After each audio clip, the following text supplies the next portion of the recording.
Hey all, it's me, your hostess Liberty, and today we're doing something a little different to my usual.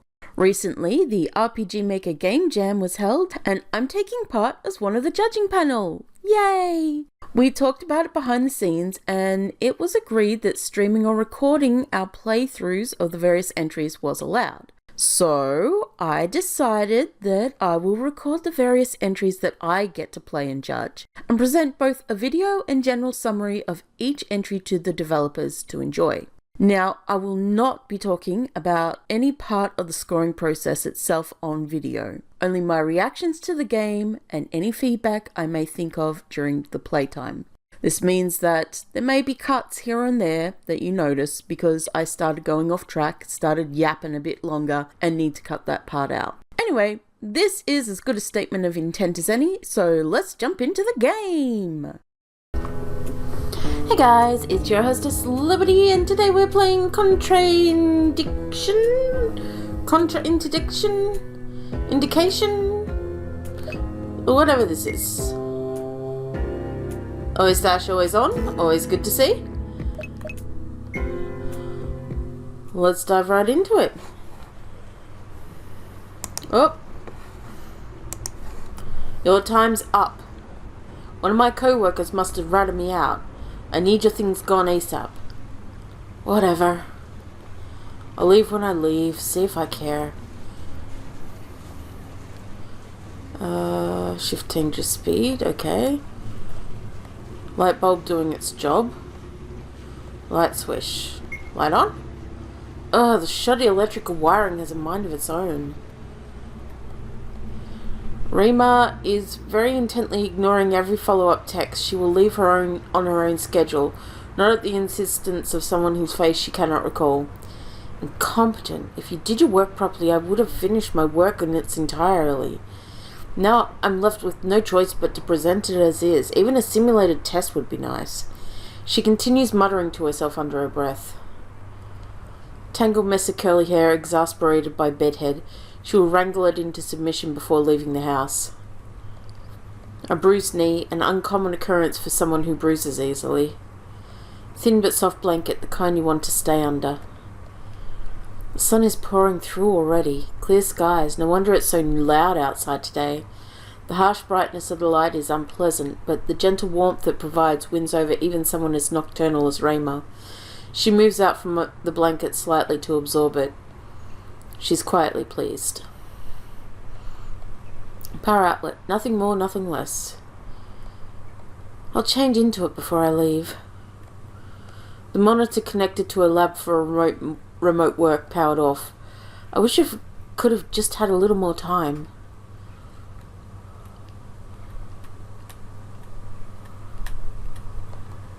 Soft yet firm, a pillow striking the perfect balance.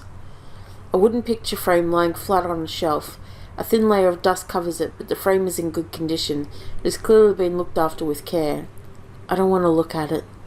The family portrait's smiles will forever be frozen in time. Her chest stings at the reminder of them. She quickly shuts her eyes, suppressing the idyllic memory to ease the pain. There's more important matters at hand. Okay, whoops. Alright, well, yeah, I think I read everything that needed reading. As she reaches for the door, Rima looks down at the blue and turquoise charm she carries with her at all times. She carefully affixes it to her wallet to keep it secure, gives it a rub for good luck, and takes a breath before quietly setting out towards her first destination. About time. So, grab the case already. Aren't I supposed to blend in as a customer? Those were your garbage rules, not mine. Let me at least window shop before taking off. Sorry, grab it when you're ready. A light indicating that the power is on. You're being watched. Security camera, displaying what seems to be the television screen as a warning. It's of no concern to Rayma, as she knows that the server the data is stored in has been past capacity for quite some time. The briefcase is in plain sight. Unless someone were to observe the live footage at this very moment, there is no danger. Having monitored the activity around this particular pharmacy in this particular store, Rayma knows that it is safe. A light indicating that the power is on, a reflection that you are being watched. Length of wire to bridge the gap. Okay. Bags of chips line the row of the store shelves. Rima's mouth slightly waters at the sight of some of her favourite flavours, the packaging of each bright and inviting. I forgot to eat again. Committee is more important. I'll find something for lunch after. Soda in various forms sprawled across the store shelves. No marketing is necessary when any cold beverage is in weather like this, evident by Rima's suddenly dry mouth. Man, I need to hold back. The committee is more important. Neatly arranged medicine of low doses in comparison to the pharmaceutical drugs on the other side of the wall. She skims some of the descriptions for fun, finding amusement in knowing which chemicals she has utilized in her own research. Some of these shouldn't even be sold. The doses are so low they might as well be placebos. Placebos. I wonder if anyone would notice if I replaced some of these with sugar pills. That would kind of be a fun experiment. Not sure how I keep track of the population who purchase it, though. Especially since someone decided to catch the eye of the local management and can't help me. I can literally hear you? You wouldn't actually pull a stunt like that, right? Of course not. Who do you think I am? I make the world a better place, remember? The steel body of a modern security, like a TV, cold to the touch. Not even going to speak to me? As if you deserve being acknowledged. Tough crowd. A smile slips out involuntarily and Ramo quickly turns to hide it. What would you even want to speak about anyway? Not entirely sure, actually. Guess I should interact again if I want to talk about things. So they're still letting you work here? You underestimate my ability to press the blame onto others. Yeah, that sounds about right. What do you even look like? Like you, I guess, if you slept more, ate properly, drank water, put on makeup. What? The amount of work you're doing, the stress alone will give you white hair, you know. Ha ha ha, very funny. How's your side gig been working out? Let's just say I make more than what they pay me. Good job. How did you get your clientele, anyway? Secret of the trade. You're a pretty unique case, though. I haven't stored experimental medicine for anyone else. I'm taking that as a compliment, thank you. What do you do off the clock? Kill time mostly, watching shows, catch a movie every once in a while, hang out with friends when they're free, stuff like that. I can't remember the last time I did anything besides work or sleep. Take the case and go? Yeah, take the case. I stored it per your instructions, so... She examines the case carefully, opening it to ensure the validity of its contents before shutting the lid with a sigh of relief. Looks good. I wired the money to your account for the trouble. Pleasure doing business. Don't expect a repeat customer. If your little operation here didn't have a setback, my work could have been finished properly. Yeah, sorry about that. Good luck with whatever you have planned. Thanks. Good luck to you too. She exits the decrepit storefront, looking back one final time. Got what I came for. Next up is the committee. Ramo begins walking towards the nearest subway station. She soon finds herself descending via metal stairs towards the landing point, noting the paint that has peeled off from daily use. There is a sound of acknowledgement from the computer system as she scans her pass before going through the turnstile. I can hear the subway coming and going at regular intervals on the other side of this metal island. The sensation of each train arrival resembles that of the wave approaching, the water washing over us all, and in a place where even the sun cannot reach. Ramo quietly evaluates her current situation. Everything will be over soon. I should probably make sure I have everything in order before the subway arrives.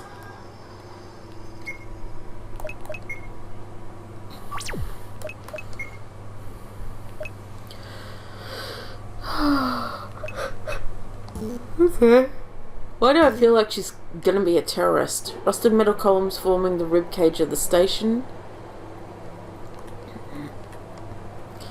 A light piercing through the darkness, an eye staring back at me. Set of long winding rails on the ground. They look like veins. Vague silhouettes of people in the distance. They're barely discernible from the landscape.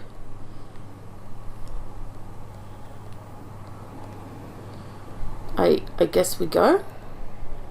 A tall, imposing series of archways, a reminder that we are underground. A set of long, winding rails. Okay. Am I supposed to...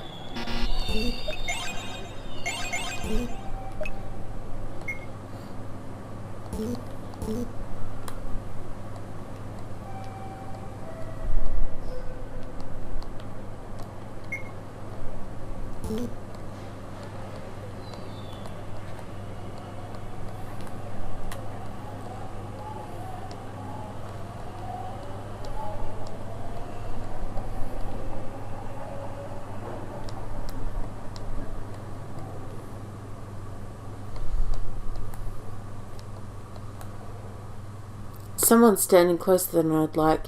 They're acting a bit strange. I'll try to grab a seat further away once I'm on the subway. I'm ready. Rayma takes a deep breath, steadying herself. This is the day she's been preparing for. Sooner than expected, yes, but Rayma is certain that, even in a somewhat unfinished state, this time her project will succeed. This time the committee will recognise how invaluable her research is to society at large. They'll give her the resources she needs to make her medicine a staple of every dangerous surgical operation, so no one has to suffer from loss the way she has. I can't afford to fail. I only have one chance. Their deaths can't be in vain. I'll make sure that they're remembered. Everything has been for their sake, even if they can't see it. The person who is standing closest to Rayma moves closer and bumps into her, discreetly stealing her wallet. The case and its precious cargo fall out of her grasp as an unintended consequence of the pickpocket's collision. Rayma instinctively reaches towards the charm she kept alongside her wallet, only to find both suddenly absent. She spins toward the culprit, and soon those familiar shades of dark blue and turquoise slip into their cloak pocket. Thief! That charm! Please, you can keep the wallet, Hi, Ray-John. Happy birthday, dear Ray. We have a special gift for you, because now you're 10. Your present is an evil eye amulet, Cheshimnazia. It will help you when you need it. The thief is already halfway out of her view. Stop, that's the last thing I have from them. As she tries to push past the crowd, light reflecting off of shattered glass catches her eye in her peripheral vision. The vials? No!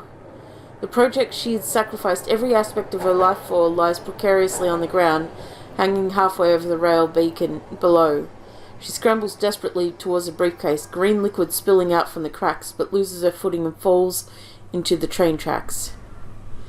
Her blood runs cold as the subway's headlights shine upon her, exiting the tunnel entrance at a speed faster than her overwhelmed senses can comprehend. She cries out, "Help!" Her body is too weak. She cannot pull herself out of the train tracks in time with how deep the trench is. Can anyone?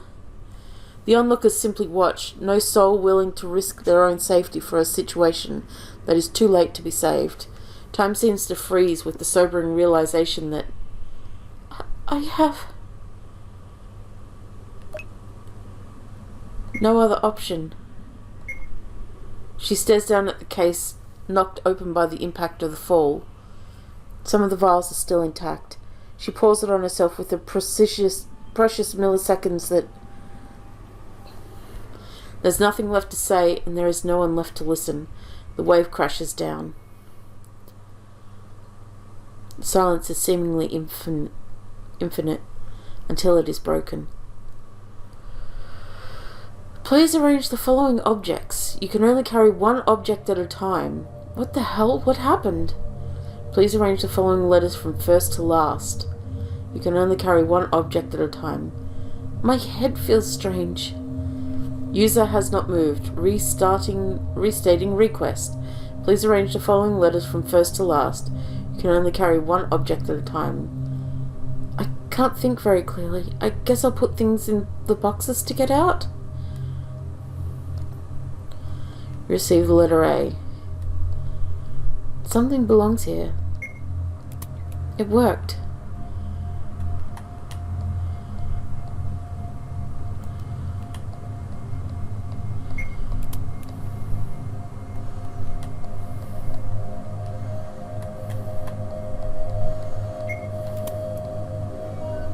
Correct. Moving to next segment. Please arrange the following objects. You can only carry one object at a time. Another one? Arrange the following numbers from highest to lowest. You can only carry one object at a time. Yeah.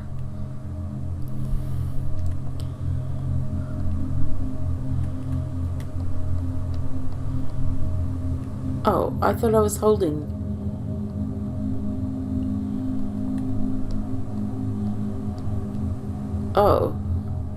Oh, highest to lowest. Okay.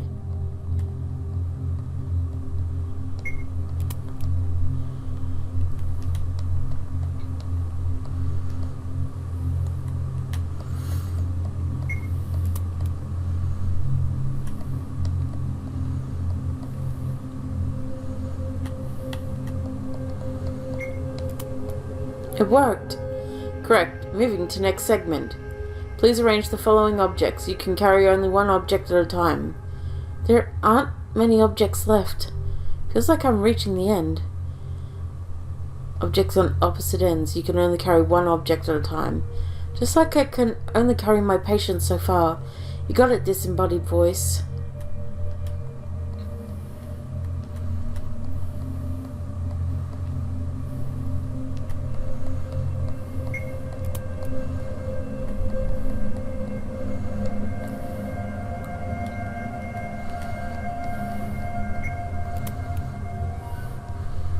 Neural integrity has been confirmed.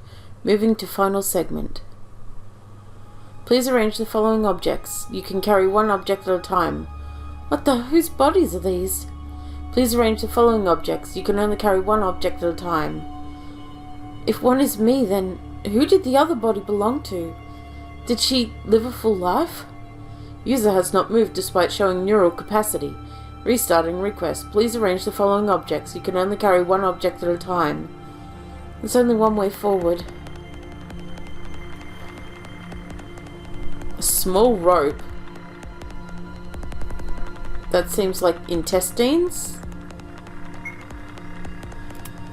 Okay. Medium-sized object. It's full of acid. That seems like gallbladder?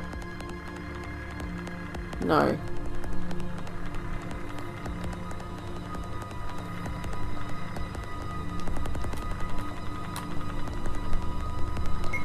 Stomach. Oh. Right half of a large object. Okay, it's a heart, right? No? A lung? Oh, lung. No?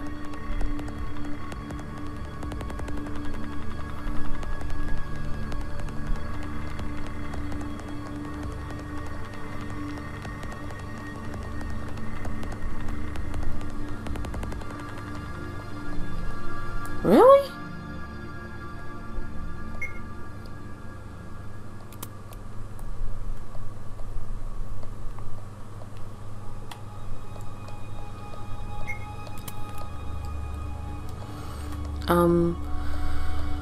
The fist. That would be the heart.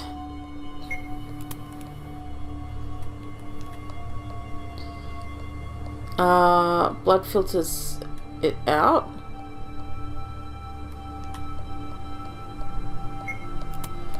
Yep, liver. Oh, that's the gallbladder, I think? No, the kidneys.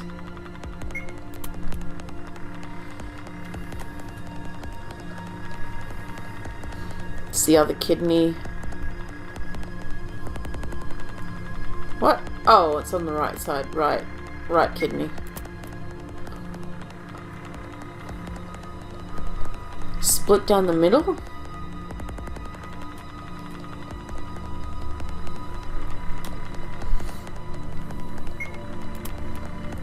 Brain. And the other intestines.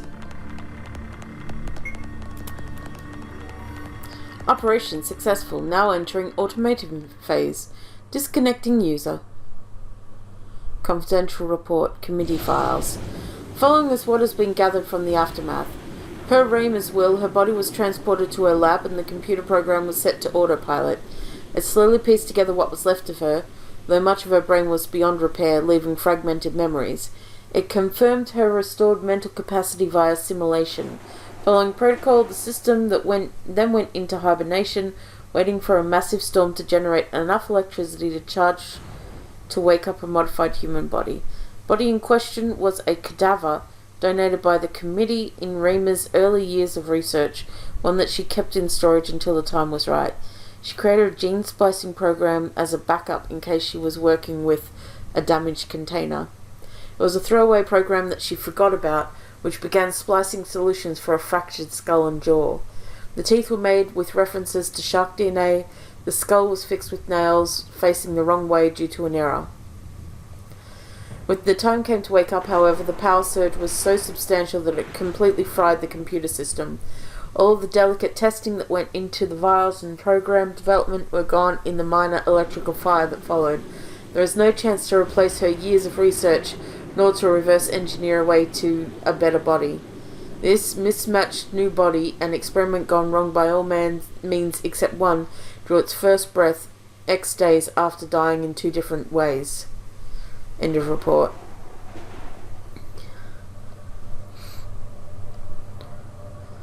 Ugh, my head. I feel like I got run over by a truck. It'd be cooler if it was something bigger than a truck, actually. She rubs her eyes and drowsily observes her surroundings. How did I get here? Is this some kind of prank?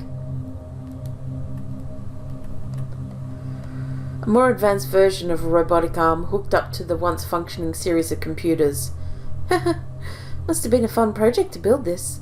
The needle in the middle of the claw is a little disconcerting, though. Seriously sucks that it's motionless now. Alas, what a shame. The assortment of medical tools lay on the table. Wonder why that's here. Base of the advanced robotic arm, completely covered with an array of buttons and switches. She stares intently, very obviously wanting to mess with it. There's countless scorch marks and is beyond repair. Light filters in from the window. Why does this feel like deja vu? My head is splitting apart, seriously. Shattered glass of a television screen. You can see the vague silhouette of your reflection. It'd probably be clearer up close. Piece of memory resurfaces. This person's face is hazy, but their voice is clear. You've always had your eyes. It's frozen in shock. But then, who do these eyes belong to? She locks eyes with her reflection and does not recognize what stares back. Her stomach drops. There is a deep, overwhelming urge to throw up immediately. She rushes towards the window, throwing open the wooden frame so that she can breathe in fresh air to quell the nausea. She sticks her head out the window to feel the wind rush by, to be reminded that she is alive even in this form. The atmosphere of the city hits her all at once. People walking in all directions, the smell of delicious food, the sound of laughter in the distance. Her senses feel heightened. Or was it that she never paid attention to this sort of thing before? Regardless, there's a distinct feeling that the city is alive, and that she too is alive with it. Life has a strange way of continuing on in spite of it all. Whether it's because of her disoriented brain or the warm sun on her skin, she's already moved past the initial source of distress. So she can't remember what she did with her life until now, and her body looks severely disfigured compared to before, not that she was a model. So what? Her stomach growls. She's alive. Her newfound appetite is further proof of that. If she can't remember her former life's purpose, then this is simply an opportunity to choose one for herself. Her stomach growls again. I don't think I ate anything today.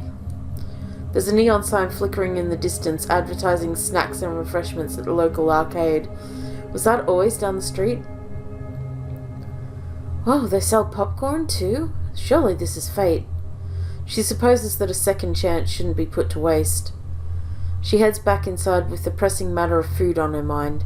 She strides past the entirety of the lab's ruins until the entrance door closes behind her. The community ceased monitoring. Rather, they lost their anchor for surveillance, as she never returned to that apartment again.